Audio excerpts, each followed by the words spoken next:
Hey everybody, this is the Aggressively Medium podcast with Lee and Josh. Hey, but 209? 109. 109? Not 209. 209's we got to do what we just did again, pretty much, to get to 209. Yeah. I mean, that'd be 218, but. It's a lot. It's 109.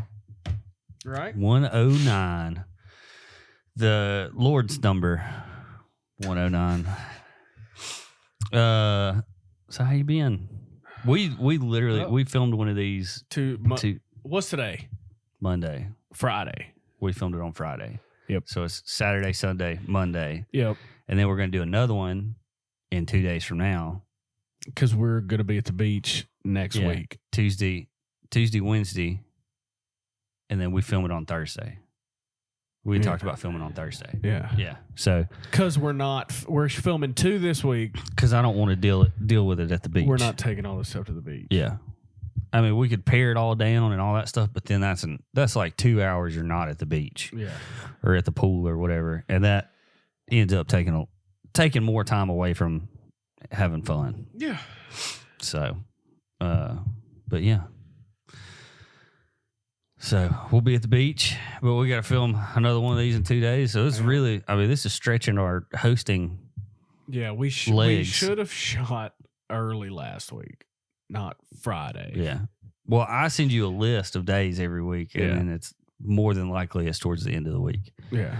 So here we are. 109. Let's see how this goes. Yeah, this won't be a heavy episode. This one won't be as much of a struggle, I think, as the next one will be. The next one's going to really stretch us out. Yeah. Yeah. Let's get started. Tag in 2 other hosts or something. How was your short weekend from the last time I saw you? I didn't do anything. I didn't do nothing either. Yeah. I went to my nephew's 3-year-old birthday party. There you go. Yep. Congratulations, nephew. Yep. His name's Everett. It's my middle name. We literally, yeah. It was cool. We didn't do any. I haven't done anything. I went to the pool yesterday. That's about it. I did. So, man, this is going to transition really well. I did watch UFC fights this weekend. Yeah. And there's some pretty good fights. It was one of the fight nights, so it's not a big pay-per-view. Yeah. This weekend will be a big pay-per-view. But last weekend was not. But yeah. If I were to bet, which I don't, I'm up again for the 3rd week in a row. So it makes me, it's better than being down. So there you go. Which got me thinking, if you were an MMA fighter, what would your walkout song be? I wouldn't have one. It would just be like instrumental music. Yeah, because we've talked about this. I would hope that if I had gone that route, the professional athlete route, and I got to the point where I could celebrate, that I would just not celebrate. Like, you'd cold knock a dude out and just stand there. Like, what did y'all expect? Yeah, this isn't a big deal. This is what I do. This is what I'm paid for. And so my walkout would just be people talk. Like, it wouldn't. Yeah, I'm here to knock you out. I don't need all this jumping up on the cage and dancing around and it gets people excited. Though that's stoning somebody and just standing over the top of them. That's true. And that's your whole little thing, is that you interview and just answer questions in a like, you don't get fired up about stuff because this is work. What you should do is you should have like a fake cell phone in your fighting shorts, and then right after you knock some dude out, just pull it out and start like looking at Facebook or something. Like, it's like, or in between rounds. just I just think that'd be hilarious. Because, like, okay, everybody does the leg swing jump over the top of the fence. Yeah. You get a dude that just ate somebody up, and then he's just like, "Where he just sits down? Do y'all need me to stand here or over here?" Yeah, you don't stand over the guy or nothing like that. No, you don't do anything. You go to the middle and wait for the ref to raise your hand, and you're just like, "Where's my belt? Where's my check?" Yeah, this is part of. But you would have to train to not celebrate, because your natural reaction. would be like, but just to. Yeah. If somebody did that, I would talk about that for the rest of my life. That would be your favorite fighter. Yeah. And so that walkout song would just be like, You could do like crickets. You could just have crickets in the background. The radio playing. It's just like a podcast. Hey, what song do you want? Just turn on the AM radio. Go to my Spotify and hit play, and it's like a Joe Rogan podcast or something. But yeah, just you start or NPR. You start. I feel like that would be even because it's just. Or it's so bland. It's like a noise machine. It's just white noise. Yeah.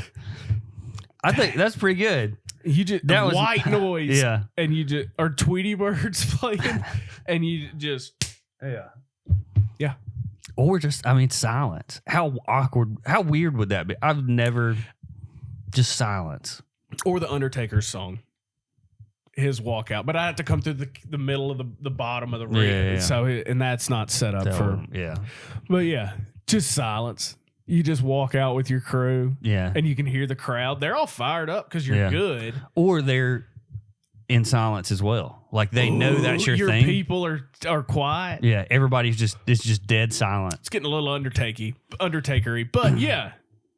He's a bad A too. I mean, hey, that would be funny though, just to like the scrolling through TikTok or whatever, like in between rounds would just.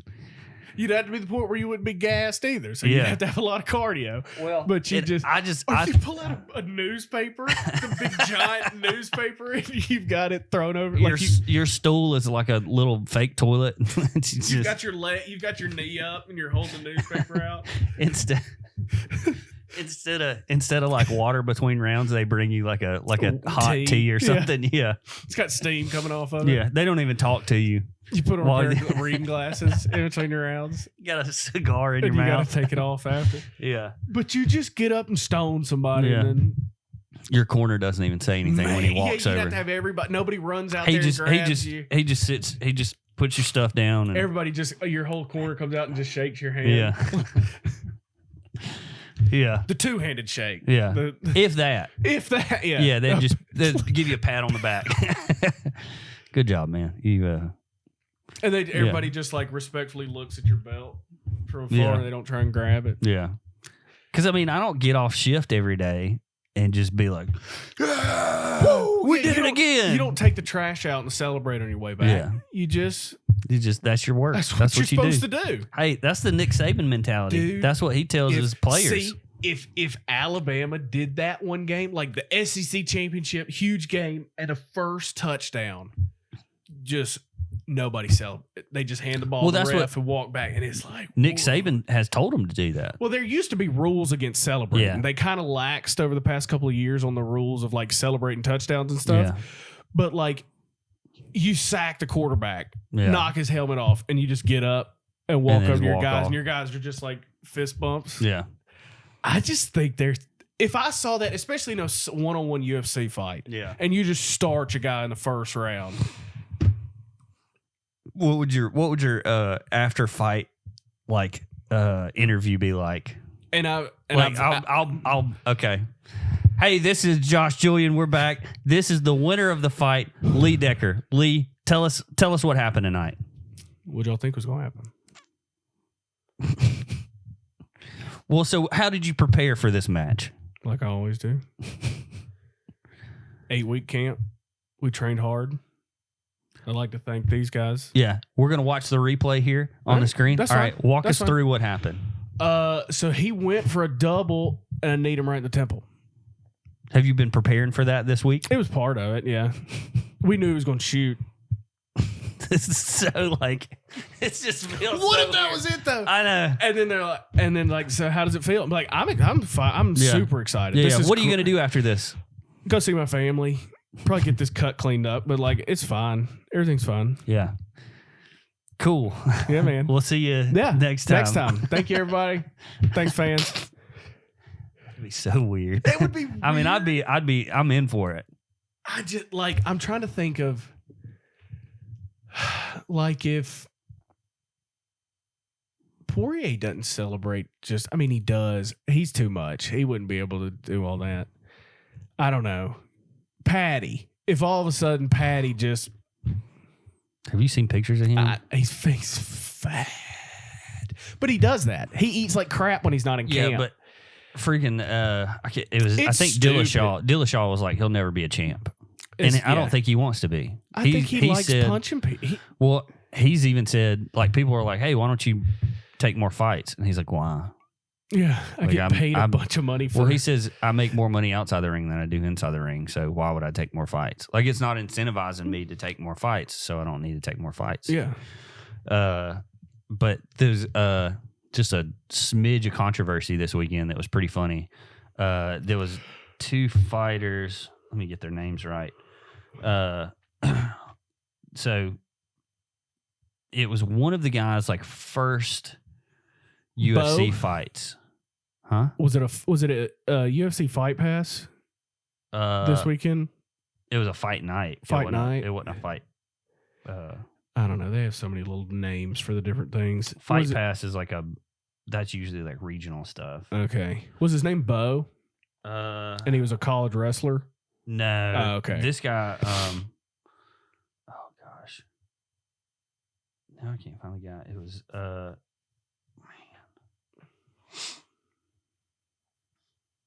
Oh, this was it. So, his name's O.D. Osborne. He's the guy that won. No, it was this guy. No. Yeah, it was Alonzo Minifield versus Askar Mazarov.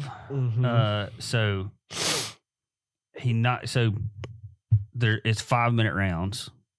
He knocked him out 4 minutes and 40 seconds. So 20 seconds. Yeah, 20 seconds. He knocked him out in 20 seconds. Oh, so it was a 20-second KO. It was a 20-second KO. Yeah, and it was pretty. Was he asleep? Oh gosh. Was the controversy the refs or was it the? No. So what ended up happening is the refs stopped the fight because Alonzo put him in a crucifix and just elbowed this dog snot out of him. Yeah. Like he couldn't do anything. And like both of it, for the people that don't know, a crucifix is I've got one of your arms in between my legs. And I have your back. No. He was laying on front of him. He was laying on the top of him. Oh, he got over his chest. He got over his chest. His chest was over the other guy's chest. Legs were wrapped up around one arm. Other arm is wrapped up with his arm. You become the arms of the cross. And then, the other guy. You lock his leg with his arm with your legs. You hold his other arm down. You elbow and then just elbow the mess out of him. And he's laid long ways like the body of the cross. And then that's why it's a crucifix. Yeah. And afterwards, Alonzo was the winner. He was the winner, but he was pissed.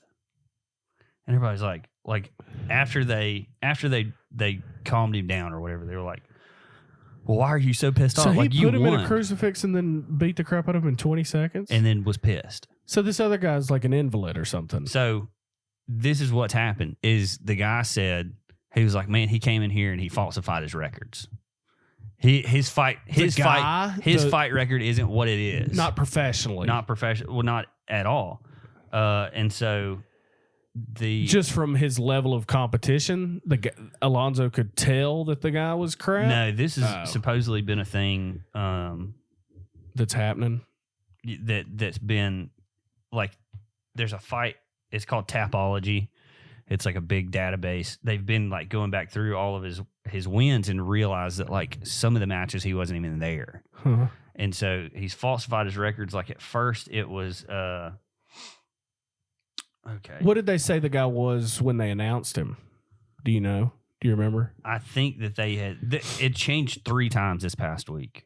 Like his record changed 3 times. Like after they what did they say it was? When like he had he walked out? Yeah. I think it was like 21 and 11 or something, 25 and 7.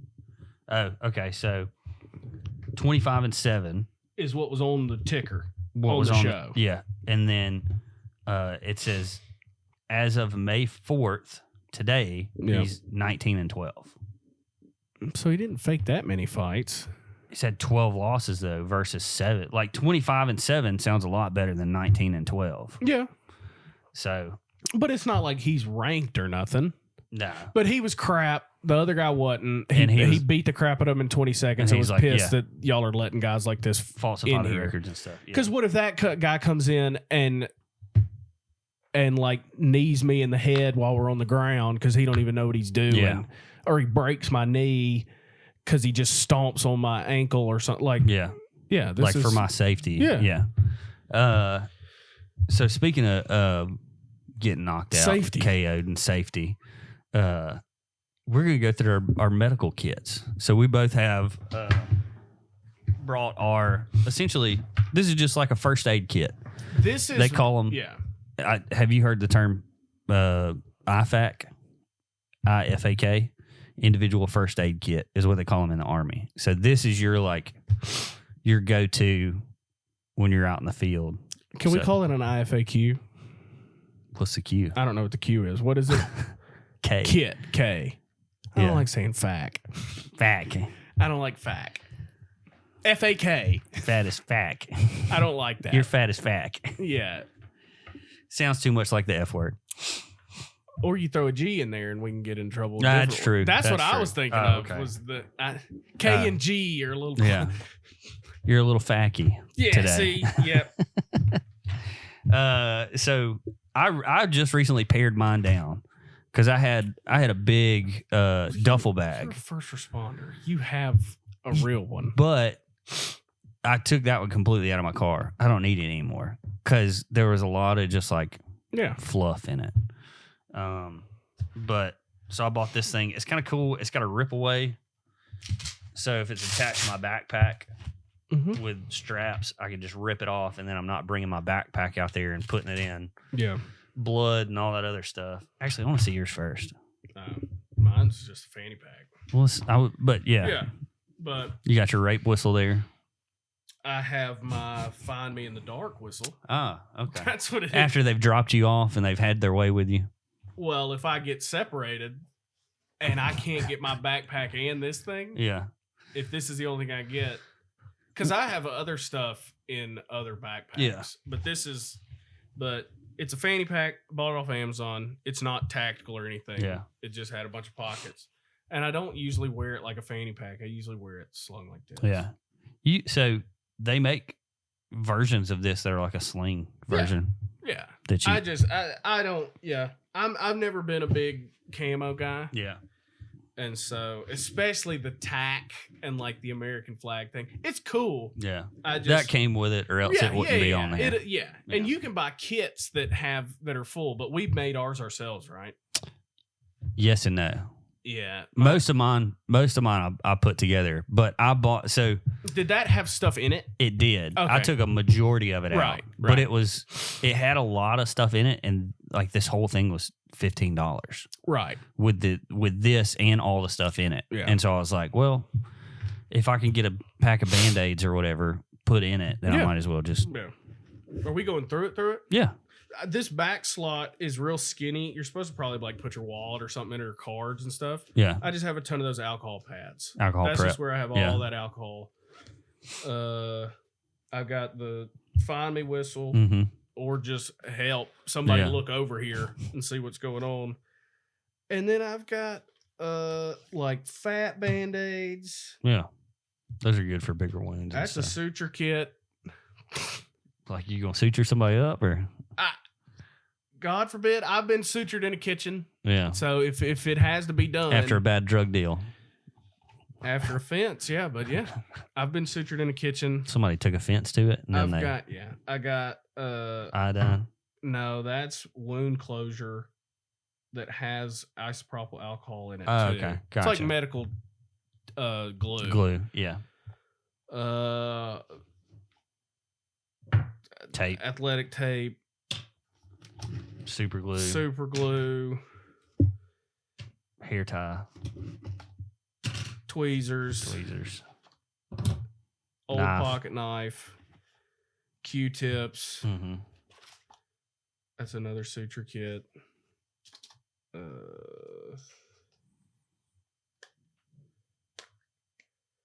Fishing line. Yeah. A couple of needles, some fish hooks. Was that for sewing up too, or you could sew up with it, or you could fish. Yeah. Make a little fishing rod out of some. You could. There's fishing line that you could use to tie stuff up. Mm-hmm. Mine's not necessarily only for medicine, like aiding somebody. And this is like if you got stuck in your car on the side of the highway for 3 days because it snowed, which happened a couple You could drink some ago. of that super glue and you could end it quickly. Gauze pads, just rolled gauze, Curlex, athletic tape, electric tape. This is a fire starter that's got string balled up with, and it's sitting in rubbing alcohol. Yeah, and I've played with other ones that I've made. It lights up super fast. Yeah. Okay. And then a bunch of 4x4s. Yeah. And then I've got the stuff, the hemostats for a suture kit. Yeah. Or to do whatever needed to be done. But I got a couple of clamps. Yeah. And matches and more alcohol pads.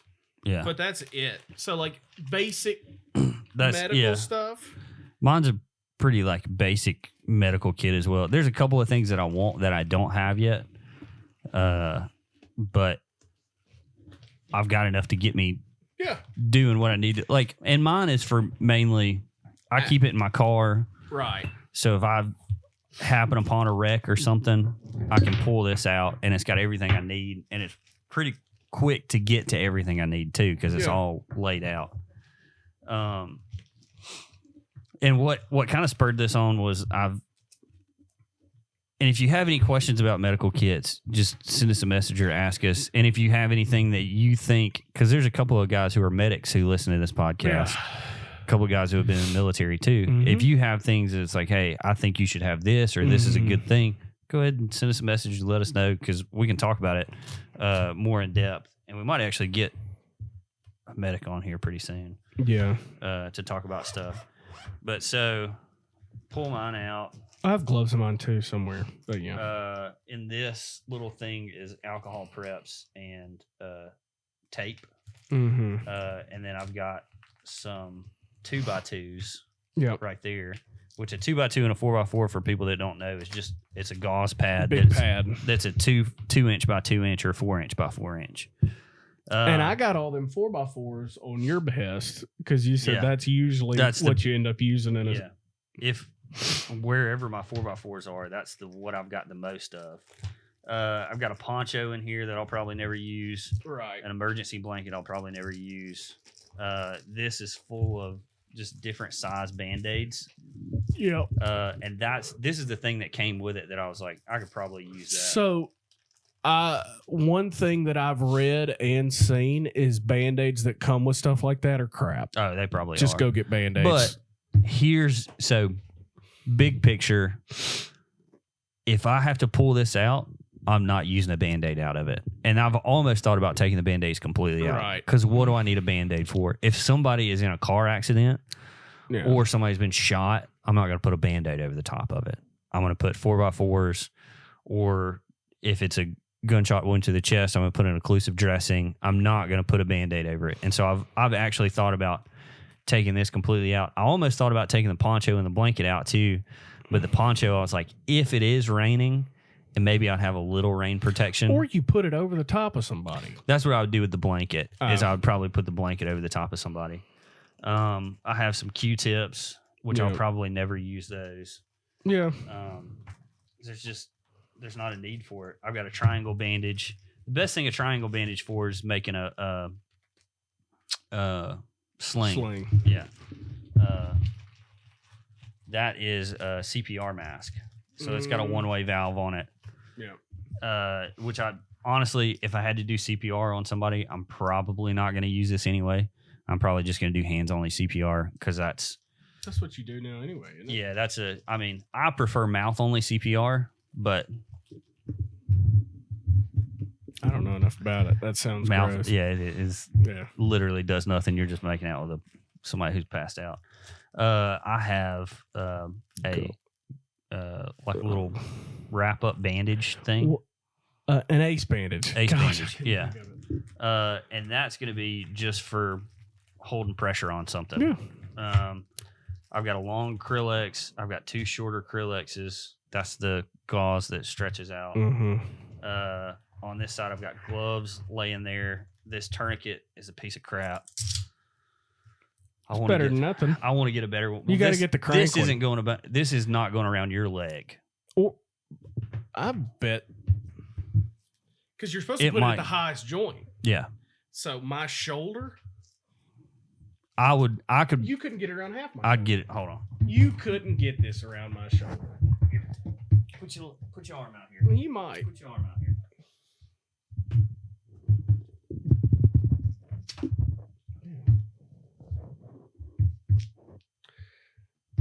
And there's like hardly any pressure on it. Yeah. That's why I don't like it. Yeah. You need the crank one. Yeah. I'm going to get, that's one of the things that I want is to get one of the, like tactical tourniquets. I think they call them, it's like a cat or something tourniquet. Anyways, I want one of those. Mm-hmm. I've got a glow stick here. Just if I need some small lighting, which I've also got a flashlight in my kit that I'm probably going to use that or my phone. And that's right. There was a flashlight in this bag, and I took the flashlight out because I was like, I'm always going to have my phone. And then I've thought about taking the glow stick out, but just haven't. Yeah. Got a pair of shears, and I went cutting tape. Well, no, I've cut airbags out with these. So to me, it's better than a knife. Sure. Because with a knife, you're going to be pushing it either towards you or towards the patient. And so shears, I just like shears better. I've got some little tweezers. You got to clamp them down there you go. Yeah. Got some tweezers. And then buttload of 4x4s. Yeah. And then also tourniquet. Or not tourniquet, Sam splint. Right here. What is that for? This is for isolating a bone. Oh. So you put this, if somebody's broken their arm, you stretch this out and then you mold it around their arm, and then it keeps it from moving around. Like the bone, if this is up against it and the break is right here, the bone's not constantly going to be going back and forth. It's going to have something stable. Yeah. And I would use this in conjunction with that ace bandage to hold it all together. So that's going to be a pain in the butt to get back in there right now. But and ours are for two different purposes. Yeah. I'm not stopping at a car accident scene. Yeah. Well, and honestly, that's going to be, even if I was like, if we were out shooting, I would want that kit because it's got 4x4s in it. It's got crinkle gauze in it. You need a tourniquet for sure. I want a tourniquet, and then I want some stop the bleed stuff.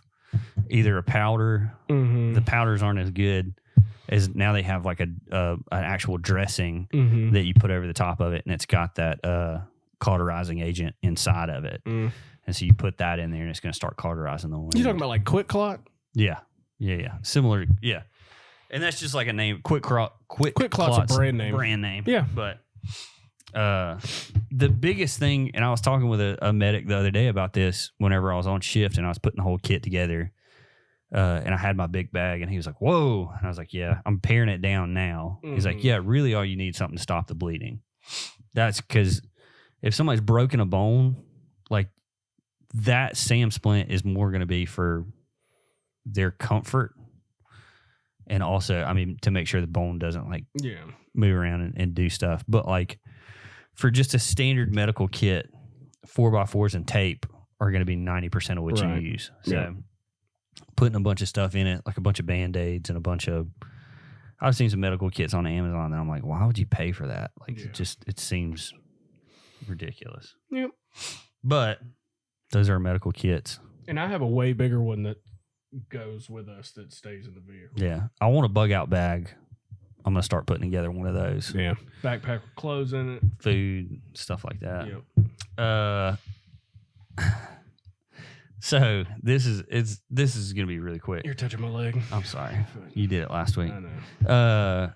So I was thinking about this week. If somebody asks your opinion, do you tell them your honest opinion, or does it depend on? I guess it probably depends on who it is. And the question. Yeah. So okay.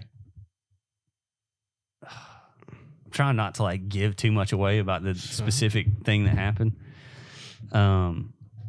Okay. So if you made, or if I made a record, let's say like I came and I was like, hey man, I just recorded an album. Like a record. Okay. I recorded an album, and I want you to listen to it and tell me what you think.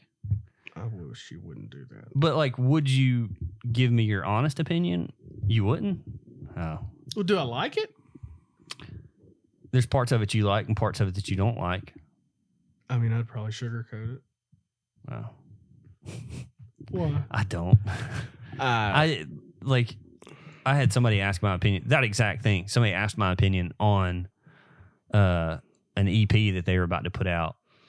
And I would preface it with I don't like music that much, so don't worry about what I have to think about it. Well, here's but my you're thing. Friend, I want you to listen to it. Okay. If you ask me my opinion, I'm going to give it to you. That's fine. What not upsets, it kind of irks me is when you ask my opinion, I give you my opinion, and then you're upset at me. That's why I don't give my opinion.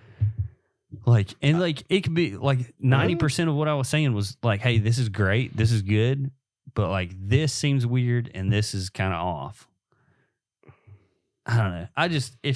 I think we should live in a world, if somebody asks for your opinion, you should give it to them. Yeah. And you shouldn't be upset because that's their opinion. Yeah. Like just because I have an opinion about it doesn't mean that it's right or that you have to validate that opinion. It's just you asked my opinion and I gave it to you. Well, but you've got to realize that most people ask people's opinion for positive feedback, especially people close to them. Yeah, but see, I hate that. I do too. I don't want you to give me. I get that, but I'm not. This isn't the hill I'm going to die on. It's just so much easier to not get in that situation than to like try and honor your way through it by being honest and like that's fine. And I wish we could do that, but we can't. I'll push for it. That's fine, but you're pushing against a brick wall. That's fine. Because you know my honest opinion. But that's like saying, okay, so everybody on the planet needs to be like really self-assured and comfortable with themselves and assert like. Mm-hmm. You're asking people to not be people. Yeah. And instead of butting my head against that, I just lie. Like if I built a patio in my backyard and I didn't like it, I'd tell you I liked it. And I could tell from you that you did like. Now that's the thing. If I can tell that you are just like showing me your patio, or if I'm a patio builder and you're like, hey, did I do these things well? Yeah. That's two different things. I'm not a patio builder, so you shouldn't be asking me about functionality about your patio. Yeah. If you want me to come gas you up about your patio, but if it was like that if I had like a bunch of stones in it and they were all lopsided and stuff, I'd probably ask if you were done yet. That's it. Are you finished? Yeah. If I said I got everything done. Cool. You like it? What do you think? Do you like it? That's all right. What do you think? I like it. I like it if you like it. Does it work? I'm like, dude, I'm so completely the opposite. And it's surprising to me that we're opposite on this. Because you haven't, okay, we're not assuming this is about wives. Nah. But it ties into wives a lot. Me and Meg have butted heads on stuff before. I've been married longer than you. Here's my thing is I don't give my opinion anymore willingly. Yeah. If she asks for my opinion, that's a trap. Then I give it to her. That's a trap. No, she knows. Okay. If you want my opinion, you ask for it. If you don't want my opinion, don't ask for it. I'll like if we sit down for a meal, I'll be like, "Oh, this is good. This is a good meal." You just gave your opinion without asking for it. But no, hold on. This is a good meal. If she says, "Well, how would you have cooked it, or what would you have done different?" Nothing. I'll say, well, it's a little bland in this, like this part of it's a little bland. This, you know, that's my part of like, if we sit down, I'm gonna compliment the meal, unless it's just dog trash, which is not. It's usually not. But yeah, I don't know. I just think we should live in a world that I should be able to give you my opinion. Yeah, and we never will. Because this is where it kind of messes you up is like, hey, I started dating this girl, and then you bring her over, and it's like red flag after red flag. It's like, man, I really like her. What do you think about her? Yeah, we've already done this, and we navigated through it multiple times. And you're on the outside, and we did it right. It's fine. Good job. I'm on the outside. You made it through all that. Like all my dating. Yeah. Yeah. I told you when they were good. I told you when they were bad. Yeah, but see, that's what you need. Yeah. Is you need somebody to do that. But also, it's just like, yeah, that's fine. Sometimes too. Yeah. Because you got to decide. Because if okay, so if it's not you, and you say check out my new patio, and it's stupid looking, yeah, and I tell X I don't like it.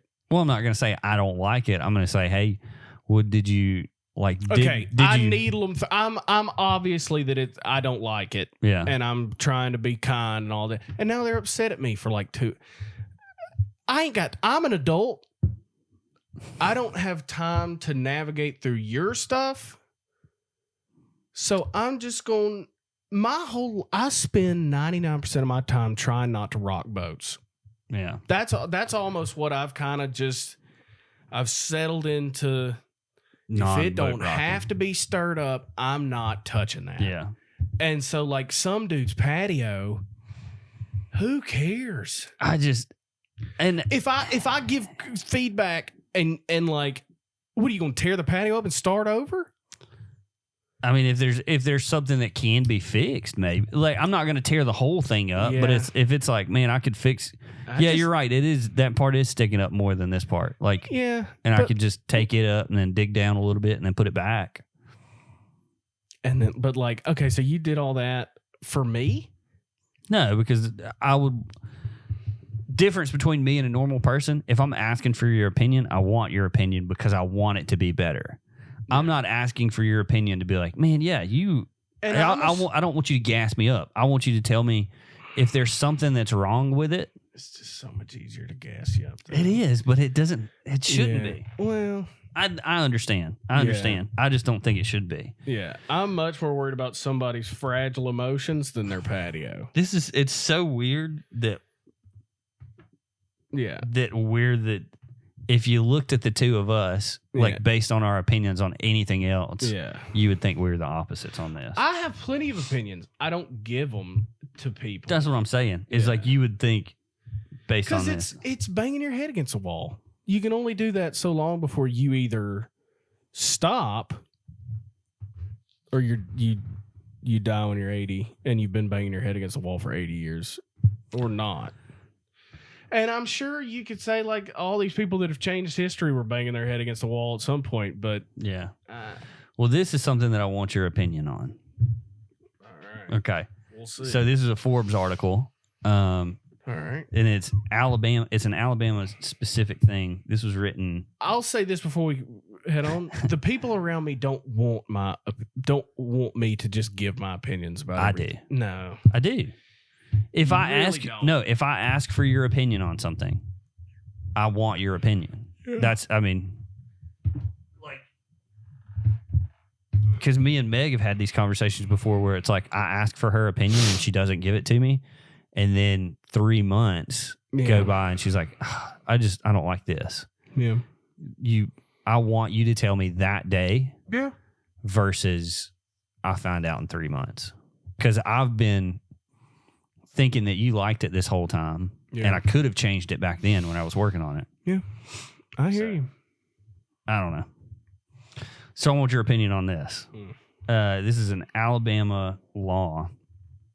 The article, the title is Alabama bans cops from seizing under $250 in cash and cars under $5,000.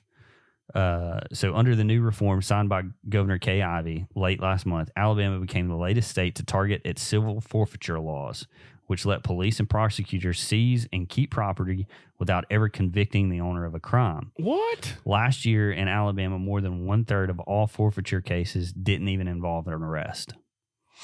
Are we talking about repos?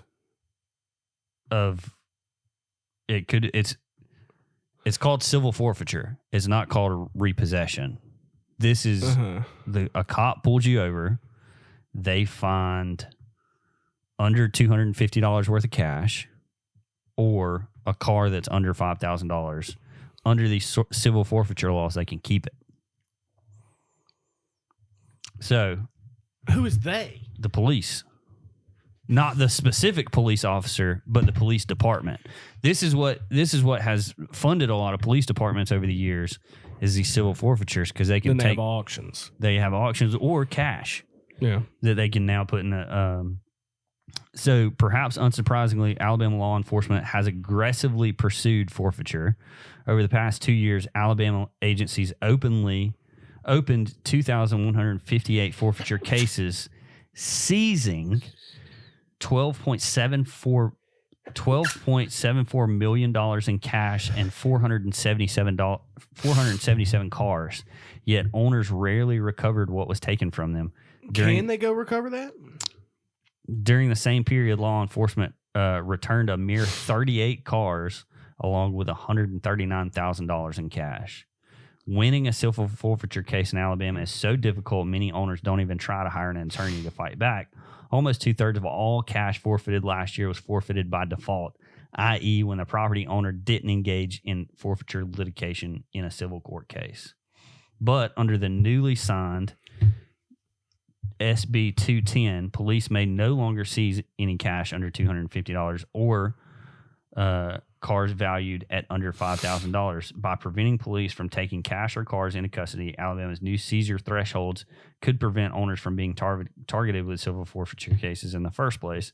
As a result, even at those low thresholds, SB 210 could still protect hundreds of people from grasping from the grasping hand of the state. That's the new threshold, I believe. Before it was just like open season. You pull a car over, and it's a weed dealer or drug dealer, and they've got a band in the car. You can take it, put it in the cash fund for the police department, or your pocket. But it would probably be harder to just put it in your pocket if it was, because you got body cams. If somebody comes back, I would imagine if somebody comes back and says, hey, like, you guys seized X amount of dollars from me.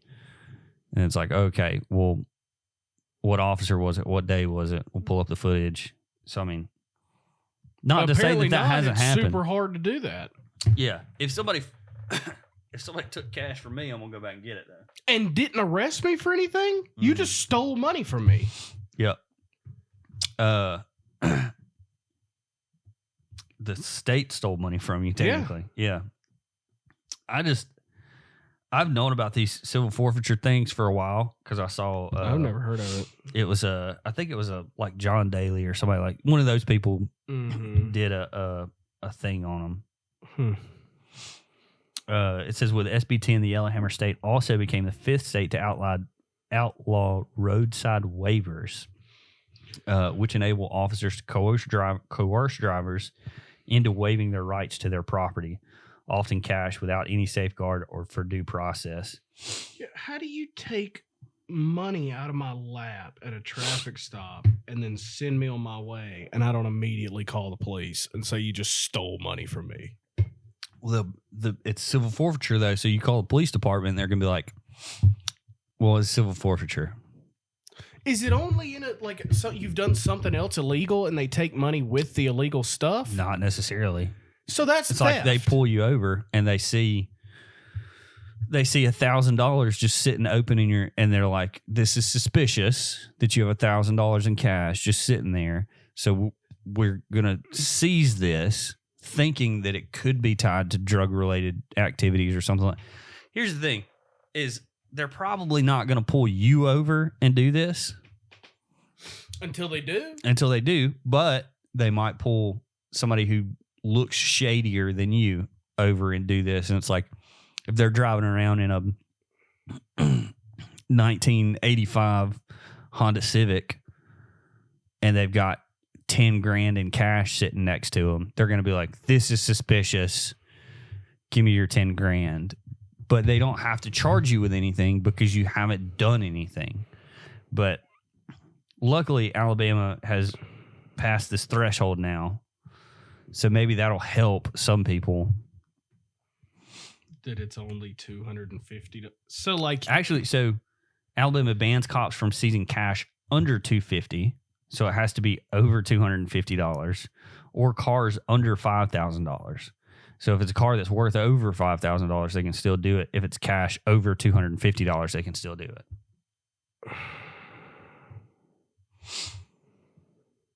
Well, I can get on board with stopping that. Back the blue.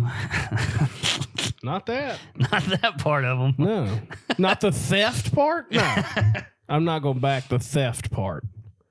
That's crazy. Because if I walked out to your car and saw $1,000 in the glove box, in the seat, and took it, were you a cop? It doesn't matter. Shouldn't. It shouldn't. What my costume I'm wearing at the moment says? Yeah. You're a cop. That's theft. And I don't have to explain it to you? I hope that they let firefighters start doing that. I hope they let food truck owners start doing that. If you live in California, you can. If it's less than whatever. If it's less than $900 or whatever. Well, my opinion on that is it's theft. Look, I just wanted your opinion on something, and you finally tell me your actual opinion. That's my actual opinion on it. Speaking of crazy stuff, there is a thing going around social media. So I want you to take this coat hanger, and then I want you to put it over my head. Put it over your head. And then I won't be able to get it back off. No. And then close your eyes. Close your eyes. I'm not going to do anything to you, I promise. Okay. See, I thought this was all malarkey. So let me see it. It's supposed to be you put it over your head and your head drifts one way or another. Because you're squeezing your temple? I guess so. I mean, I can feel it like it's more pressure here than it is here. And so it makes you move your head. It makes sense that, I guess. I don't know why pressure would make you move my head. You're moving away from the pressure? Yeah, because there's no pressure here. There's pressure there. So I guess it would. Yeah. I mean, I can feel it, but it's not like I'm not going to do it involuntary. I thought it was an involuntary thing. Like you can kind of feel it that one way feels less resistance than the other. But I can push against this one just as easy as I would feel myself pulling away from the pressure. Yeah. I thought it was a bunch of malarkey, and it is. Yeah. I've literally I haven't tried it, and I was like, this would be a good blind reaction type thing. Thought we were going to talk about the new abortion bill. No, with your coding. No, thank you. No. How do you feel about boogie boards? You used to love them. They're one-time use, right? What? A boogie board? Yeah. What kind of joke is this? It's not a joke. It's a thought that I had. A boogie board's one-time use, right? Like you don't bring a boogie board back from the beach. We would bring them from the beach. They'd never make it back to the beach. No. Yeah. Yeah. They'd skim boards were the same. I think I might have took a skim board all the way from Birmingham one time. Yeah. When I was little. But you buy them at the beach, and then next year you buy them at the beach again. I think we even got to the point where we'd leave them. They're the next guy's boogie board. Mm-hmm. Yeah. They were great, though. Yeah. Oh, I love boogie boards. I like the little ones. I liked the big ones. You could ride away, belly board a wave in. There's a new thing. They call them Whompers. They're essentially it's like just boogie boards for your hands. Like they strap to your hands, and then because it gives you pressure that you can bring your belly up. It's a snowshoe. Yeah, kind of, except in the water. Yeah. Yeah. But I don't know about all that. I like the board. I like the boogie board. Meg's got that paddle board we're bringing probably next week. Have fun with it. I want to blow up. They call them pack rafts. Mm-hmm. A raft that will fit inside your pack. Mm-hmm. And then the bag for the pack raft is what inflates it. Like you fill it up and then you push it. I want one of those real bad, but I probably won't get one for a while. They're like $900. Oh, yeah, that's a little much. Yeah. Dude, we are at our time limit. We're close. Yeah. We hadn't talked about much, but well, you want to jump to the bottom one? The next bottom one? Unless you want to leave that for 2 days from now. That's a pretty call. big. That's a good call. It's pretty big. I don't know if we got. There's probably more than 10 minutes worth of content within that. Yeah. So we can do let's do the ultimate dads. All right. So this is 22 dads who radiate pure dad energy. Some of these we probably won't be able to talk about, but because they're pictures and stuff. Right. This one says, my siblings and I were out to dinner with my dad, and we started talking about dad jokes we liked. All of a sudden, my dad goes, I've only made 3 dad jokes my entire life, and they're all sitting in front of me. I've seen that one. This is a picture of a dad with a jacket, and he's got a remote inside the jacket. It says, my dad apparently sneaks his remote into a local bar so he can change the channel when he doesn't like what's actually on. Can you do that? If it's a universal remote, you could. But don't you have to program it to the TV? Not that hard. Okay. Not that hard. Most of them have automatic programming now. Cool. This is a Reddit. Ask Reddit. It says, straight men, if you had a son and he told you he was gay, how would you honestly react? What would your first line of words be to him? This guy said, hi, gay, I'm dad.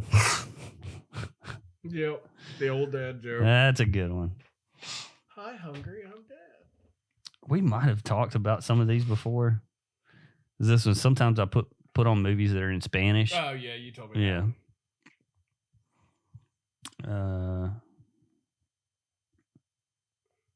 So you and your child are driving late at night along a desert road. You come across a van full of money. The driver's dead from an apparent heart attack. What lesson do you teach your child? Lift with your legs, not your back. Yeah.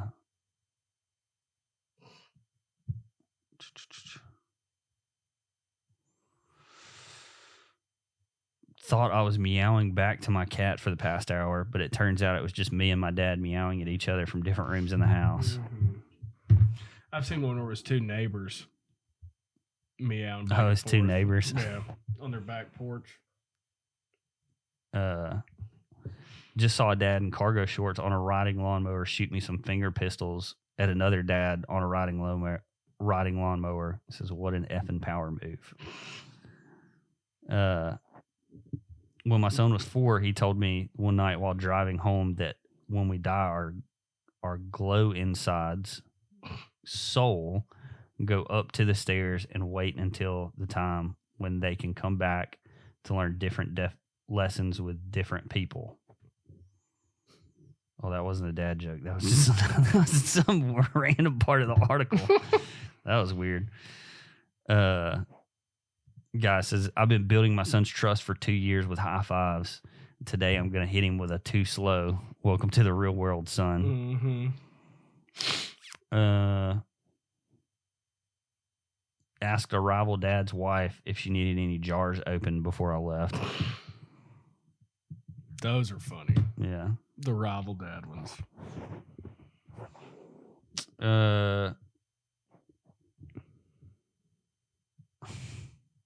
When my wife pisses me off, I get on her Pinterest and pin a lot of mediocre like cupcakes that just look like cupcakes.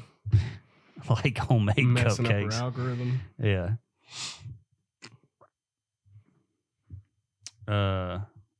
Let's see.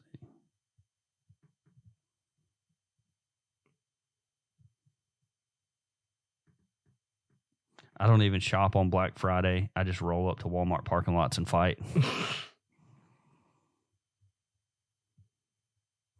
One time I asked a rival dad who I knew didn't own a torque wrench if I could borrow his torque wrench in front of a group of people. That's pretty good. That's pretty good. That's all of them. That's all the ones that meant anything anyway.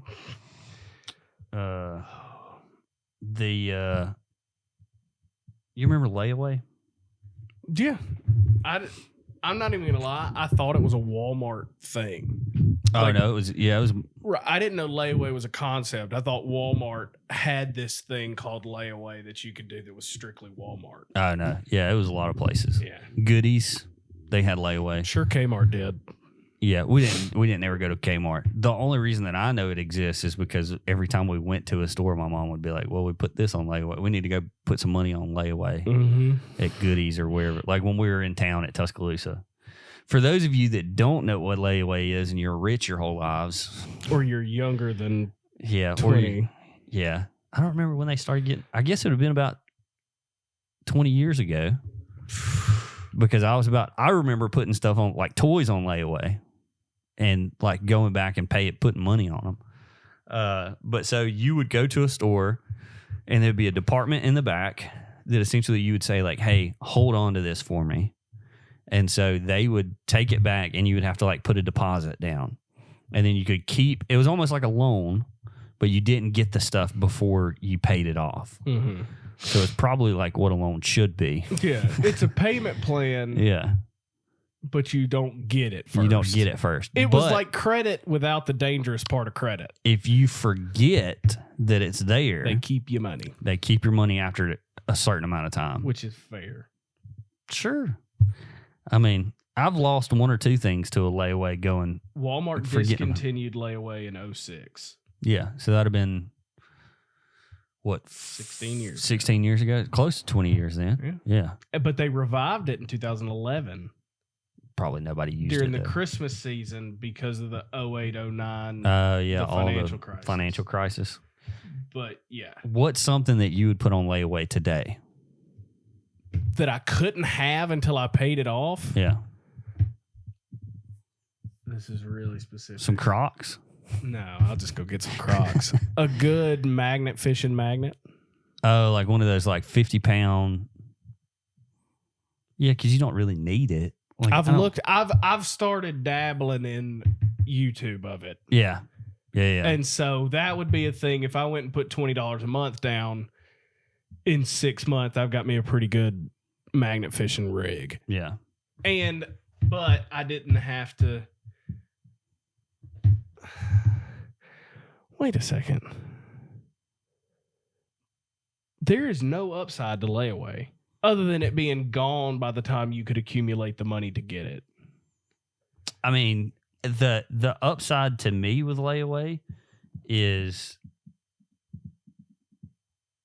I don't have to pay for it today. But you don't get it either. Yeah. So you're paying a little bit of money. Hold on. Sorry. Hey. Yeah, I know.